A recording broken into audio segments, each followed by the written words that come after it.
In this session, we're going to be talking about perceptions of Christians in the media, and we're going to be focusing particularly around a piece of research that the Evangelical Alliance, Hope and the Church of England commissioned Barna Group and Comres to do last year, which was called Talking Jesus.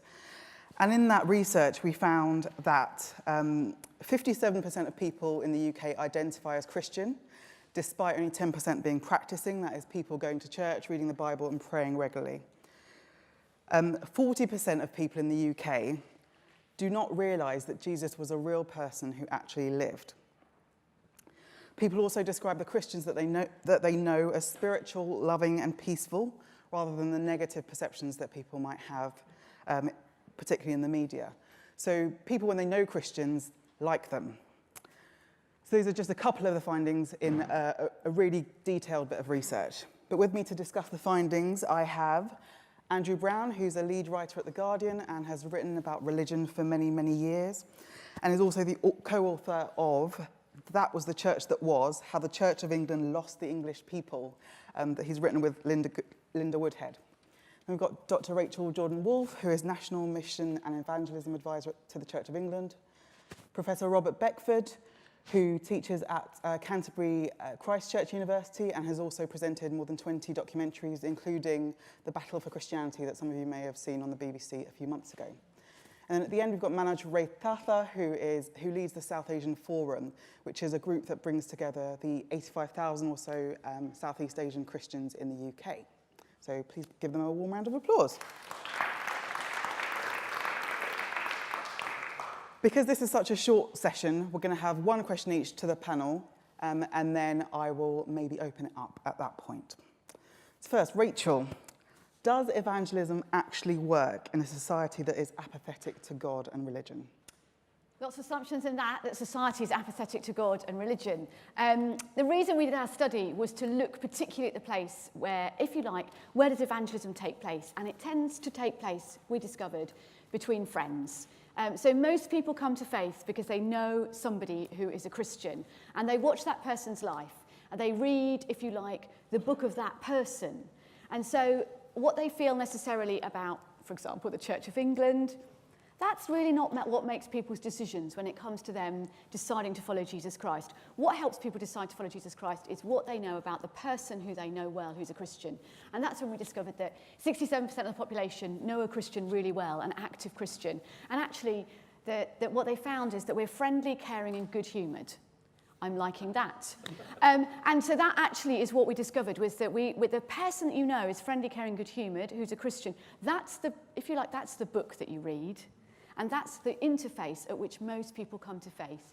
And we found that the younger generations were more open than perhaps the older generations, who perhaps had been more put off the church because they have had some experience that actually when you go under the age of 35, people are more open because they haven't been put off something. And if they see that it works for their friend, they're more interested, which is a bit like how the big companies would market something now. Not with big straplines trying to sell their company or their logo or their brand, but actually, again, they know that, again, it often works, say, for around social media. If a friend says, these shoes changed my life, another friend is more likely to buy the shoes. And so it's actually the same with Jesus. If people can see that Jesus has changed someone's life, they're much more likely to go, oh, okay. And so we discover that most people come to faith through friends, and therefore some of the big narratives that we think are impacting people in that space, that's not where they're having, if they don't have so much power. Great. So I think evangelism still works because it's person to person, it's friend to friend, it's peer to peer more than anything else. I can feel Andrew Brown frowning next to me. What's your response to what Rachel said in terms of in terms of evangelism, whether it works in the UK? Yeah, I mean, I wouldn't dispute for a moment that it's something that works on a person-to-person basis. That seems to me completely obvious. On the other hand, if it does work so well on a person-to-person basis, and 67% of the population have close personal relationships with a Christian, where's it happening? I think, well, can I do an answer? I would say it's happening where we perhaps have the more confidence to actually ask people. So what we often discover, having even used this research, had a chat even at lunchtime where someone said, I listened to those stats, I sent a text to a friend, and said, will you come to church with me? And the friend said yes. But without actually the confidence of those stats to help them to think, oh, my friend likes me, I should ask them, they may not have done it. So we may have lost our confidence because of some of the big narratives. And so when you come in with a new narrative, that gives people the new confidence to ask. Does that make sense? Yeah, but Andrew, you know from your own research that if we think about this in more diverse terms, it is happening in BME communities. It's happening in the South Asian community, it's happening in West African church communities, it's happening in the African Caribbean communities. If we break it down and think in terms of ethnic groups, then yes, there may be a particular set of issues that confront white British people, which are very different from how Jesus is being explored in African Caribbean, West African church communities. Manoj, do you want to come in on the Well, just to add to that, I think the question we need to ask is that, yes, the conversations are happening because some 60-odd% are actually genuinely having conversations with people about Jesus. But are they effective in terms of their evangelism? I'm from a South Asian context. When I think about it, when I came to faith myself, it's because a Christian couple reached out to us in friendship first. We built trust, and then they shared their faith. Sometimes what we do is we try and share our faith first. And in a South Asian context, it's just not going to work. It has to start with friendship. And Manoj, do you want to tell us about Jesus through Asian eyes and how that portrays the Christian faith in a sensitive way to people who are from other backgrounds? Well, I think the Discovering Jesus Through Asian Eyes course is an 8-week course that was launched a couple of years ago. What we tried to do with that course is to think through what are the big misconceptions, what are the barriers that those of other faith backgrounds have about Christianity and about Jesus, and start with that, because those are the questions that we need to get over to have meaningful discussion. But to be quite honest with you, a course like that is not going to be effective if we don't do friendship first. So it really has to start with friendship first before we can actually be effective. But what has been great through that course, once the friendship has been built, people have had the opportunity to have honest and open discussion about questions like, why do Christians say that Jesus is the only way to God? Or what do Christians mean by saying Jesus is the Son of God? Is Jesus God now? I don't get that. And it's often through those conversations that the Holy Spirit works and people do come to faith through those meaningful discussions. I mean, I'd be intrigued to know what makes that Asian. What do you mean? Well, because the categories you're using are very much traditional Western categories about Jesus and Christology, and I just wonder where the Asian dimension comes into it. Is it an interfaith dialogue, or is it an attempt to re-envision Jesus through Asian diasporan experience within Britain? Well, I think it does come down to the South Asian context, if they're from a different faith background, because those questions are pertinent to those particular faith groups. Robert, moving from the personal and the friendship to a national level, what are the kind of changes in Christianity in the church in the UK that you've seen over the decades, and has that kind of adaptation been successful? Well, I think for the last 10 years we've been talking about the blackening of Christianity. Christianity in urban centres like London, Manchester, Birmingham, God's country, where I'm from, is primarily now a African Caribbean, Asian affair. We dominate the numbers of people going to church, taking Christianity seriously, and doing the evangelism. So that's a major shift. Is that major shift recognised in terms of church leadership across the nation, or looking to the African Caribbean church for guidance and for inspiration? Not necessarily so. We're still marginalised in many respects. I think that's an important shift. The other shift which we talk about in the battle for Christianity was the fact that Christianity is shrinking. Even with this influx of people from the old Commonwealth, it's shrinking, but it doesn't mean it's dying, it's just changing, it's just morphing in new forms. And we saw that in the film as being part of a cycle of development within Christianity, the way in which the Christian message just finds new ways of making itself relevant to new generations. Andrew, on this, 40% of people don't believe Jesus was a real person who actually existed. Does the media play a part in that? Is the media to blame for the fact that people think Harry Potter, Jesus, Tooth Fairy? No. I can slightly enlarge on this. Two references really to C.S. Lewis, something he got wrong and something he got right, if you like. Lewis had this lunatic liar Lord argument, which seemed to him a complete knockdown, and I think to most people outside the Christian world just seems to have an enormous hole in it. Why couldn't Jesus just have been wrong like the rest of us? I know technically if you're an English Don, you can say, well, liar just means he wasn't right. It doesn't mean he was deliberately lying. But in the normal sense, there's quite a strong, what you might call, folk anthropology of humans. You know, humans do various things. They don't do miracles. They do die. And at the same time, you get the Christian message that Jesus is someone who did miracles and who didn't die, or who only temporarily died. Therefore, Jesus is clearly not in the category human. Now, Lewis would say, well, of course, you know, yes, he's a mythical, but he's a myth that really happened. But this is quite a sophisticated thought, which most people are never going to consider because they're just going to sort of flip it off. Very, very quick categorization of the sort of thing you do. Human beings, this kind of thing. Mythical creatures, that kind of thing. Right, Jesus did mythical creature things, therefore not a historical human being. I don't think it's more complicated than that. Tom Wright was saying earlier on in his talk that actually we should be teaching Jesus in history rather than religion, because is it not a problem that people don't think Jesus was a fact of history that happened?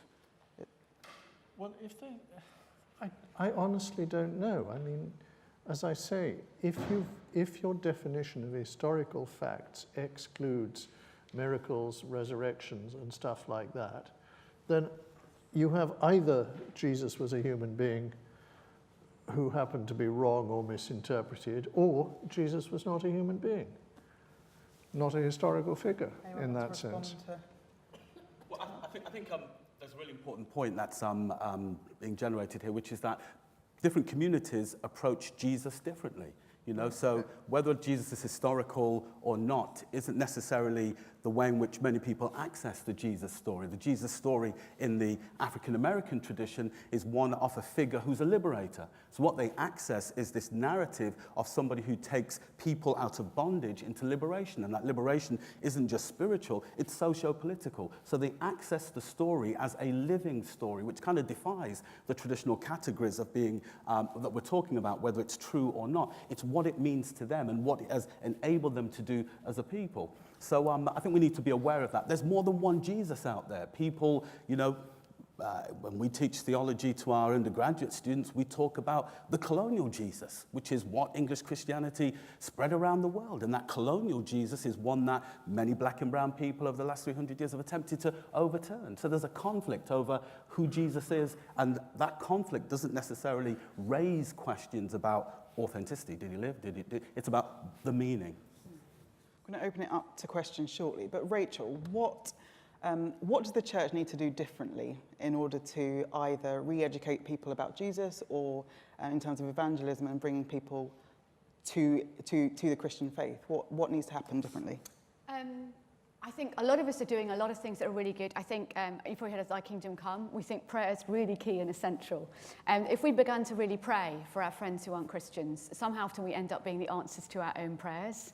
And maybe I think we can get really embroiled in church and in lots of other things and actually miss the big missionary call and miss the real reason that we're here. And if the real reason we're here is to help people find Jesus and have their lives transformed. But we can get taken away into our subset, into our, if you like, Christian culture, into our world, boxed out over there. But actually, we're in daily life. If we really help people see that all their ministry and all their mission counts every day, wherever they are, that the mission and ministry is not just what happens in the church building on a Sunday, but it's every day of their lives, and all that those people that they meet are part of, if you like, their mission field, I think that would really help.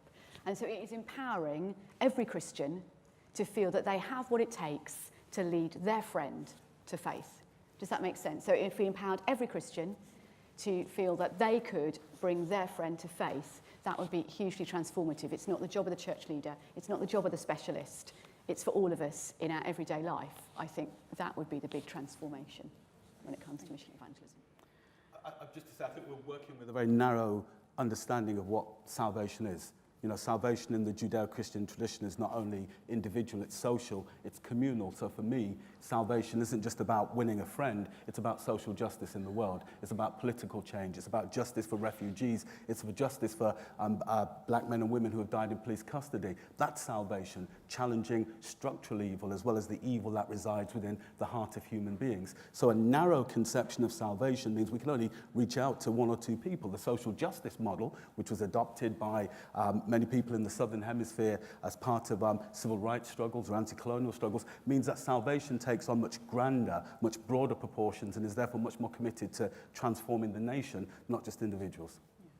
I think in all this conversation, I've just thought about the idea of caricature. And actually, when we're talking about perceptions of Christians in the media, I'd be interested in thinking what is the Guardian's understanding of what a Christian is, even though you know a lot of us, but I don't know how much that comes across in the Guardian, for example, or in Southeast Asian communities. What is the perception, what is the caricature of what a Christian is? Is it someone who is white and British? So just thinking about that caricature, Andrew, first. Well, I wouldn't want to speak for the Guardian.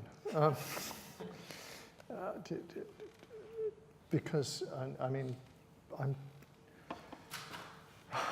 partly because I'm too close to it, in a sense, but as an example, and this is not a Christian thing, at the Wreath Lectures there was a throwaway line from Sue Lawley about how, well, the Catholic Church, everybody knows, is a really rigid thing, it's not going to change its teachings on contraception, abortion, women priests, whatever. And what struck me is that these really aren't actually the things that matter about the Catholic Church. There is this very narrow interface of where these very large, complicated traditions bump up against the concerns of a particular sort of educated, comfortable, middle-class person. They don't think about, and that's basically Catholicism defined. I do think there is a general perception of religion as being about stopping young people from having sex. That is like the basic function of religion in the popular imagination. From a South Asian perspective, actually Hindus, Muslims and Sikhs, I find in my own experiences, are very receptive, very open to Christianity. They want to have conversations about it. The numerous Hindus that I've invited to church, generally speaking, the majority I know believe all roads lead to God, so will come to church and will actually receive prayer in the name of Jesus. And a lot of Muslims will receive prayer in the name of Jesus because they revere Jesus. But where there becomes an issue is, well, yes, I'm interested, I want to have the conversation, I'll receive prayer, but I don't get this thing about Western culture and Christianity. Are the two the same thing? And so they look at the sexual permissiveness, in Western society. They look at people going out on a Friday night and getting drunk and thinking to themselves, why would I want to become a Christian if that's how Christians behave? Not realizing that actually out of the 50-odd%, only 9% are actually practicing Christians. So that's obviously a message that we really do need to get across to people. Thank you. Do we have any questions? If you put your hand up. Any question? Matthew, at the front here on the...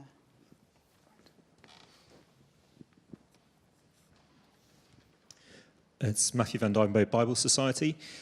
Just wondering if the panel have any comments about, as it were, the distinction between how Christians are and the church is portrayed in a kind of UK context, and then how it's portrayed globally. It's my understanding that here we're obviously challenged in terms of numbers and participation, but globally, obviously, Christianity is increasing, and how well is that reported in the media? Robert, do you want to take that one first? Yeah, in my last book, which is still on sale on Amazon, if you search, I conduct a study over 20 years of looking at the representation of one chapter, black Christians in visual culture. And there are two major categories under which black Christians are placed. One is the choir, the ubiquitous black choir, which I read as a kind of blackface, Christian blackface ultimately, because we get reduced to singing and dancing, and that's it in terms of black spirituality. The other is the conflicted individual. There's something internally wrong with them. There's a crisis within their body. And in both cases, they reduce the black body to problem, and that problem is a rearticulation of a racialized discourse, much stronger racialized discourse on the black body within Britain. So in a nutshell, from my context, the representation of black Christians in the general media is deeply problematic, really inscribed with racial tropes such as not to be taken seriously, inferior, conflicted. Thank you. Andrew, I'd be interested in your comments on, so your book, that was The Church That Was. What are you saying in that about the Church of England, and how does that relate to a kind of global context of Christianity? Well, the Church of England's relation to a global context, to a global sort of Christianity, is basically through the horribly dysfunctional, it seems to me, idea of the Anglican Communion, which basically got sucked into the American culture wars and more or less destroyed by them. Well, anyway, that's a complicated thing. What happened to the Church of England in 20 seconds or less is that the England of which it was the church disappeared, and given that it was a social church, one embedded in the things people didn't even know they believed because they were just completely obvious, this was really quite devastating. It also, at the same time, it got badly upended by feminism. It had been kept going by the unpaid labours of middle-class women mostly, but also not just middle class. When this was withdrawn, and you can see this happening historically exactly a couple of generations ago, the women now in their 70s and 80s failed to transmit the habit to their daughters, who in turn failed to transmit the habit downwards. I've got a sociologist friend, Abby Day, who's been working on this exactly. And all the horrible tangles about women priests just set the church against what was an overwhelming and positive change in its core constituency. It set the institutional church against that. It was far too concerned with the concerns of the clerical caste. And finally, you had, by withdrawing church legislation from Parliament, which was full of people who were tepid Christians and thus realistically representative, you moved it into the General Synod, where the lay representation was people who really, really cared, who were prepared to sit through hours and hours of unimaginably tedious committee meetings. Basically, the Church of England did to itself in the 1970s what the Labour Party has just done to itself, handed over the idea of democracy to the complete nutcases who are passionate about it, and then cuts itself off from the rest of society. Rachel, I'm going to come to you to defend the Church of England. What would I say? I think we've lost nominal Christianity within our society. I think that is changing. So I think that the generations who would have put C of E on a form or had some allegiance to it in an older generation, I think that's gone. What that actually has done for us, in some ways, I'm going to view as a positive thing, in the sense that the people now who come, particularly in the younger generations, who are part of our churches, have voted to be there because they want to be there. And there, actually, we have a lot of life and vibrancy, but we are smaller in percentage than the mass that we had, if you like, when we had nominal faith. And then we found, when we looked at Talking Jesus, across the... This, if I may say, it's an argument. I'm sorry. Okay. Yeah. So you need about 11%, I think, of a core group to really impact society. And so we discovered Talking Jesus. So we've got about 11% of active practicing Christians between the ages of 18 and 35. That's not just in the Church of England, that's across all the denominations and all of us together. And the other interesting thing under the age of 35 is people don't label themselves as, oh, I'm Church of England and I'm Methodist and I'm Pentecostal. Instead, what we label ourselves as is, I'm an active follower of Jesus. And I think that's a really positive thing. So what we have to do in the Church of England is if you like, we are reshaping to catch up with what has happened. How do we support a young generation to live out their faith in some ways it's more hostile, in other ways it's more open. More people in that generation will just come for the experience. And we're discovering in that space actually a really good place for mission and evangelism, but it's actually across all the denominations, where people have a really active faith. And so people are choosing actively to be part of the church. They're not just, I think it's somewhere in my, history, or we just belong to it as a family. And in some ways that's an opportunity, as well as but we've lost cultural Christianity, I think, within younger generations. Do you want to come back on that? Or? No, I'll stop there. I mean, Okay. yes, the point is that, okay, I'll come back a tiny bit, sorry. But the transformation from cultural Christianity to, if you like, countercultural Christianity is an enormous upending. It really is. And it means something entirely different and very much smaller to what had been meant before. And this is, in fact, going to become really quite an important story when you look at things like the establishment and the next coronation and the whole question of the fundamental question of the legitimacy of the English state, which rests on a set of assumptions that people nowadays, if they examine, don't believe. Yeah. I get that, but my great joy is that the early church was not a state church, but it was a group of young, enthusiastic people who followed Jesus, and it exploded. And so I think that if we can have a group of really radical, young, enthusiastic followers of Jesus, and we can set them free from some of the things we've put on top of them, we might see more of the explosion of what happened with the early church. So that's actually, to me, a positive. Question at the back. Yes, it's about the business of Western life being confused with Christianity.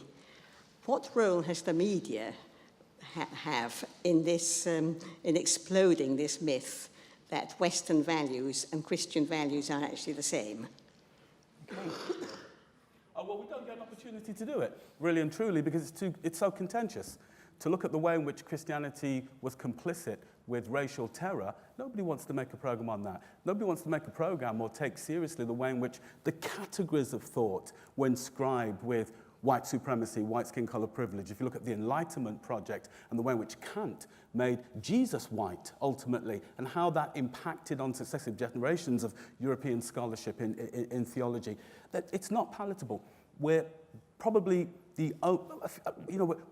we're in the, that's not a privileged position, we're in a position where we don't have the language or the moral courage to reinvestigate the British religious history that happened overseas, and then think critically about what that means about the person of Christ. How do we make the Jewish Jesus work for all of us? Instead, we still are struggling with this baggage of the white colonial Jesus, and we haven't disassociated that Jesus from contemporary Christianity, contemporary theology. It's a major issue. It's the elephant in the room, and until it's deconstructed, we really won't have an honest conversation about what happened overseas and how that has resulted in conflicts over the meaning of Christianity today, the meaning of Jesus today.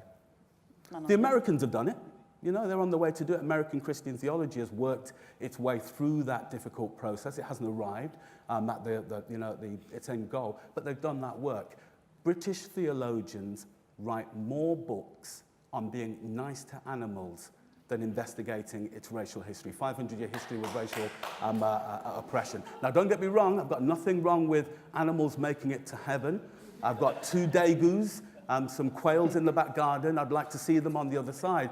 But I think, seriously, I think God is going to have something to say to a guild that write more about animals than a 500-year history of brutalizing black and brown people.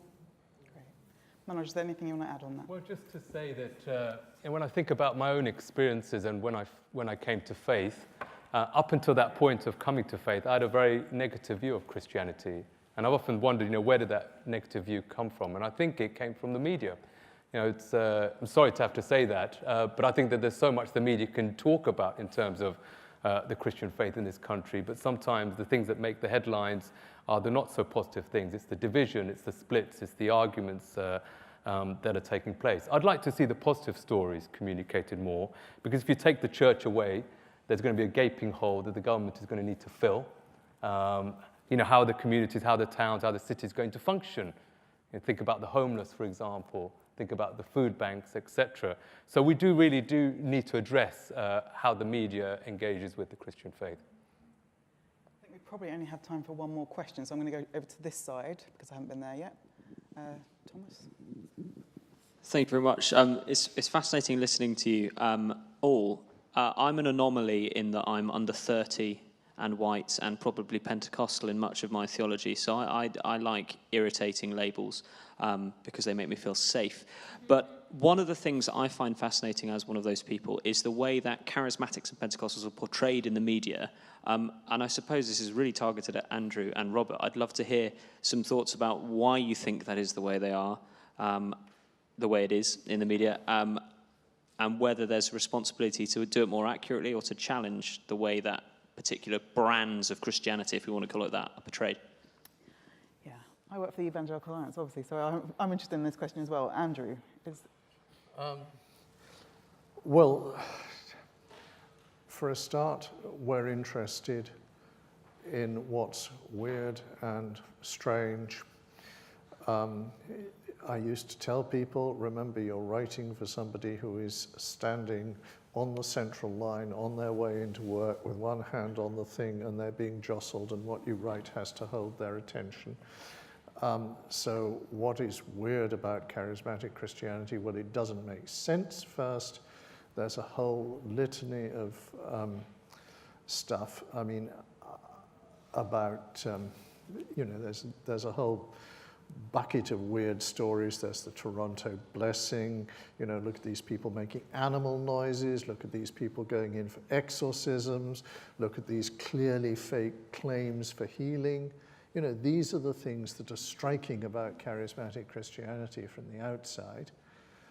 From the inside, perhaps you can make different claims about it, but those are the things. If I were to go to a news desk and say something weird's going on, there's also the association with American televangelism.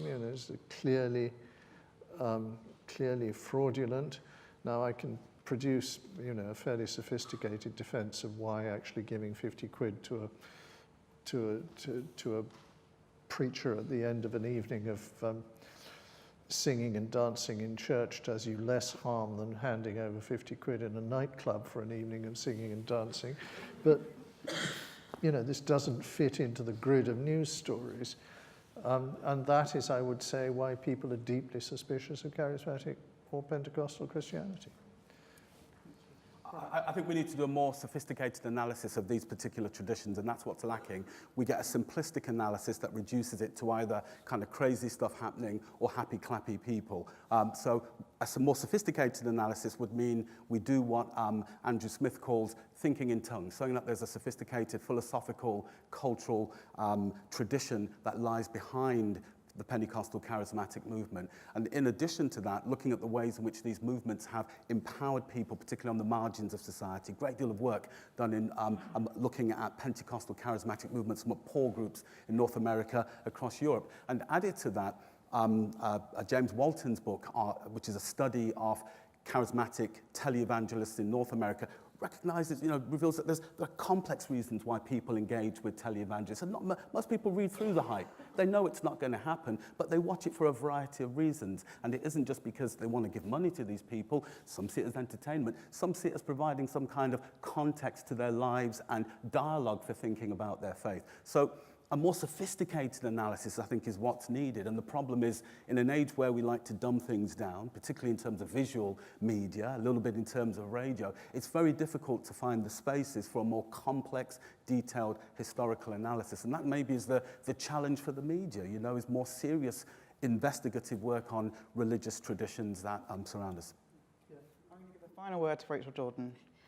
I would say it's great to be at a media conference that's Christian, but we probably need more and more. I think it is, I heard about some of the Nordic countries that started a school to try to help raise up Christian people for the media across, that would not just be in the Christian world, but be right across the media. If we had more of us living out daily life next to people who were in the media, they would work out from our lives again what it means to be all different types of Christian, because they would read us. And that again is where my greatest hope is, that most people come to faith because they know someone, and when they know that person, they get to know that we're not weird and we're not odd. We do follow Jesus, but then they find out what that really means and what that looks like, and that is where it really matters. So that would be my biggest encouragement. And that is a great plug for the Church and Media Network and the Media Net. That is what we're all about, trying to equip and inspire Christians in the media. So thank you very much to my panel. I think we've got a refreshment break next.